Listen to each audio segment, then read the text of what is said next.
Добро вечер. Започнуваме со урбаните вести. Од вкупно 80 проекти предвидени во програмата за општина Бутел, 1/3 од проектите се веќе реализирани, истакна градоначалникот Петра Латиновски.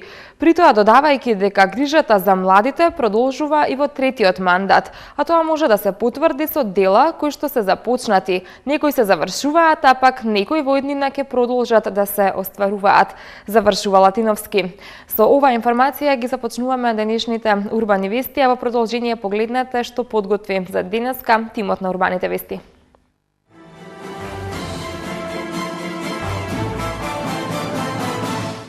Виктор Апостоловски едуцираше за заштитата од ХИВ-СИДА. Откриена спомен плоча на Васил Илјовски.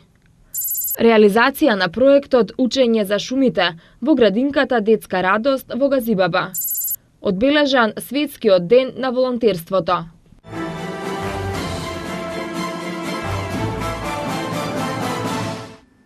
Во куќата во која некогаш живеел и творел Васил Илјовски, авторот на Бегалка, драмата за која за прв пат е изведена меѓу двете светски војни на македонски јазик, денеска беше откриена спомен плоча.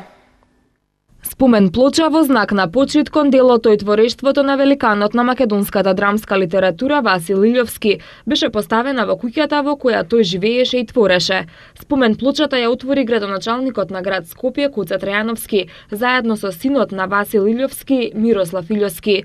На овој настан присуствува и министерката за култура Елизабета Канчевска-Милевска, академици, членови на семејството на Илјовски и почитувачи на неговото дело.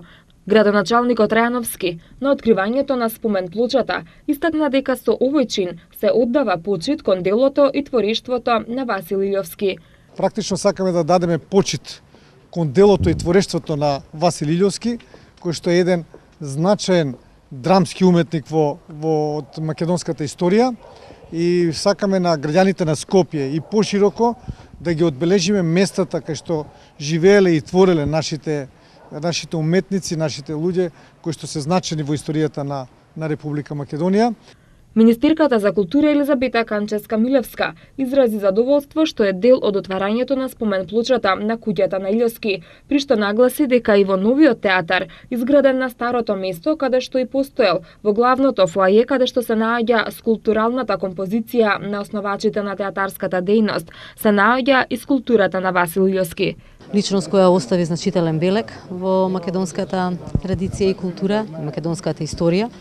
Должни сме да го одбележиме сето негово творештво и посебно ми е драго што и покри оваа спомен плоча во новиот театар кој што е изграден на старото место каде што и постоел, во главното фоаје каде што се наоѓа скулптуралната композиција на основачите на театарската дејност, се наоѓа скулптурата на Васил Илјовски. За семејството на Илјовски, оваа спомен плоча представува значаен чин со кој се оддава признание за неговото дело. Мирослав Илјовски изрази благодарност до градоначалникот на град Скопје и министерката за култура, кој овозможија да биде поставена оваа спомен плоча во куќата на Илјовски. Академикот Васил Илјовски е великан на македонската драмска литература, а неговото познато дело Бегалка за прв пат изведено меѓу двете светски војни на македонски јазик е чин од исклучително национално значење за историјата на македонската култура. Денес во холот на новиот македонски народен театар е поставена статуа на Илјовски. Статуа на Илјовски е поставена и на мостот на уметниците. А денес се открива и оваа спомен плоча на домот во кој живееше и твореше Васил Илјовски. Покрај Бегалка, негови попознати драми се По матурата, Чорбаџи Теодос, Биро за безработни, Чест, 2:1, Кузман Капидан, Окрвавен камен и други.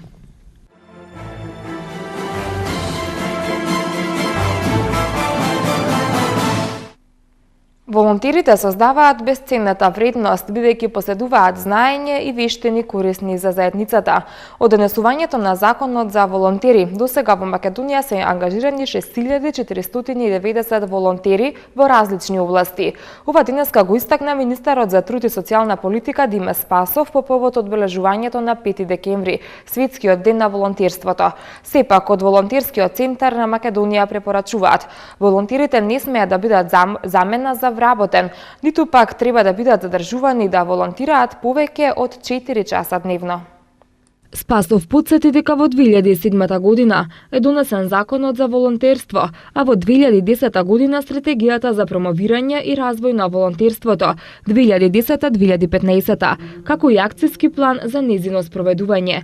Досега со примината на законот се ангажирани 6490 волонтери во различни области и во различен временски период, во зависност од искажаниот интерес и потреби кај деловните субјекти, рече Спасов.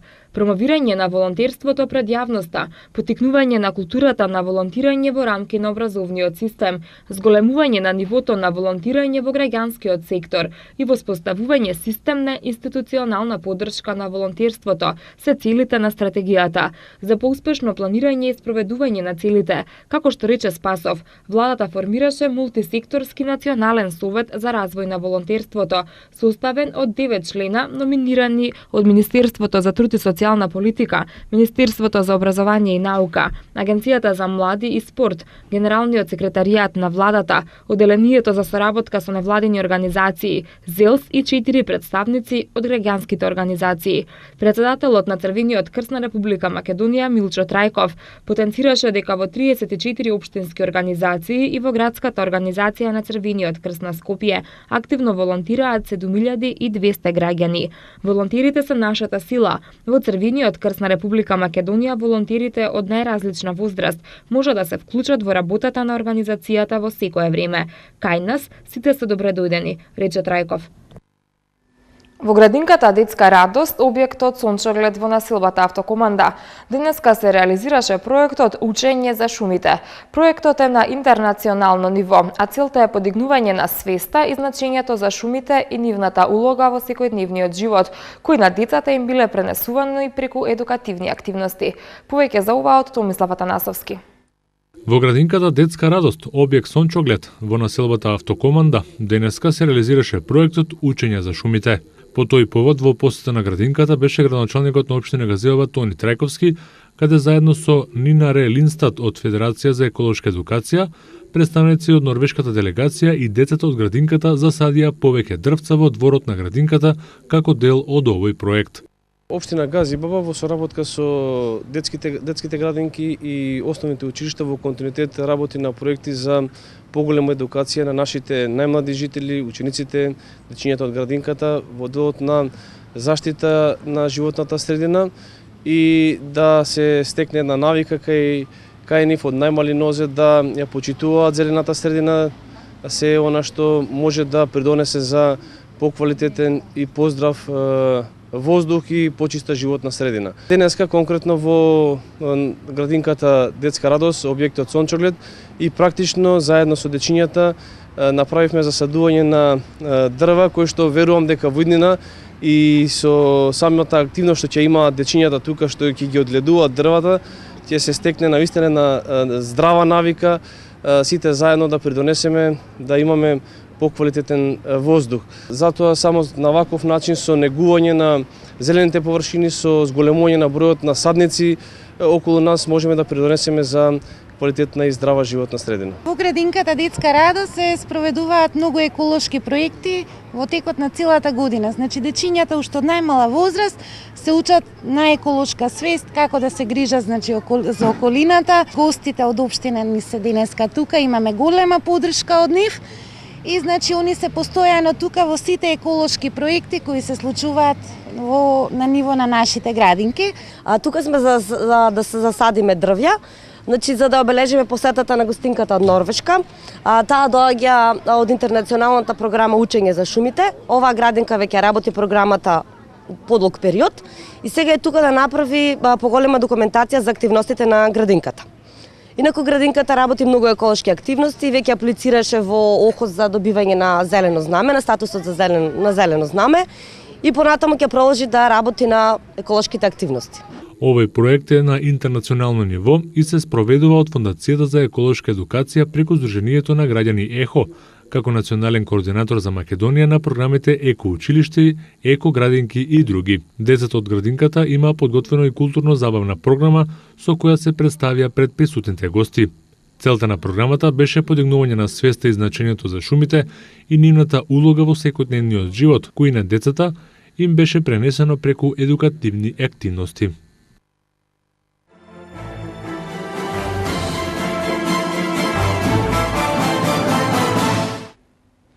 Во кампањата на Црвениот крст за намалување на ризиците од ширење на ХИВ вирусот се вклучи и младиот идол Виктор Апостоловски, кој верува дека со негова поддршка ќе се зголеми свеста кај младите за одговорно живење.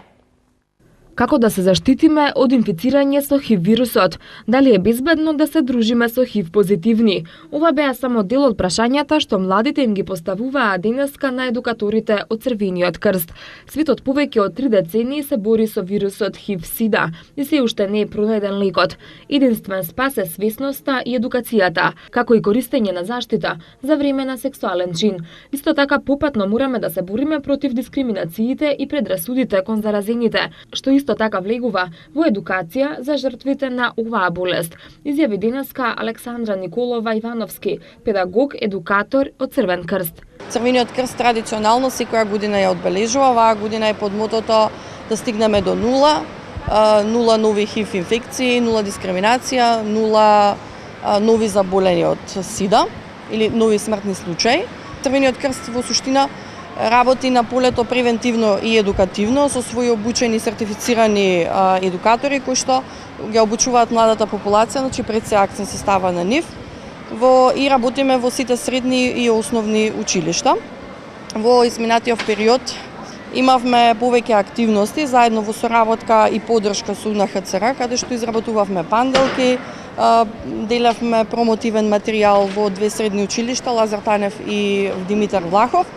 И денеска ја заокружуваме активност овде во Сити Мол со дистрибуција на промотивен материјал. Интересираат ли минувачите тука да застанат, да земат од промотивниот материјал, да постават прашања? Да, секако, дури самите доаѓаат, прашуваат без ние да им придеме. Повеќе се заинтересирани младите. Така. На едукативниот настан кој денеска се одржа, граѓаните добиваа информативни материјали за ХИВ-СИДА и кондоми кои за потребите на кампањата ги донираше Дурекс. На настанот присуствуваше младиот идол Виктор Апостоловски, кој со својот личен пример придонесе во намалување на предрасудите, стереотипите и дискриминацијата на младите кон лицата носители на ХИВ-СИДА вирусот, како и чекор напред во процесот на информирање и едукација. Виктор, ти си позитивен пример за тоа како младите треба да се однесуваат. Со твоето однесување мислиш дека придонесуваш за тоа? Мислам, едукацијата за оваа работа,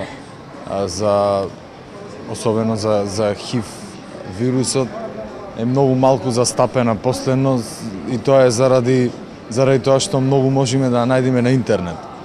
Арнава мислам дека треба поќе да има вакви народски, да речам, едукацијски настани, што ги придонесат за поголема свест на народот.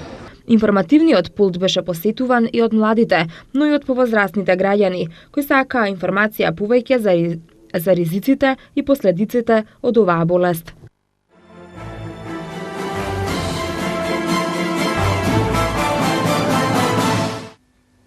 ФИФА го продолжи периодот за изградба на стадионите во Бразил. 19 трки во календарот на Формула 1 за 2014 година. Ова се само дел од спортските вести кои ќе ги проследите по рекламите.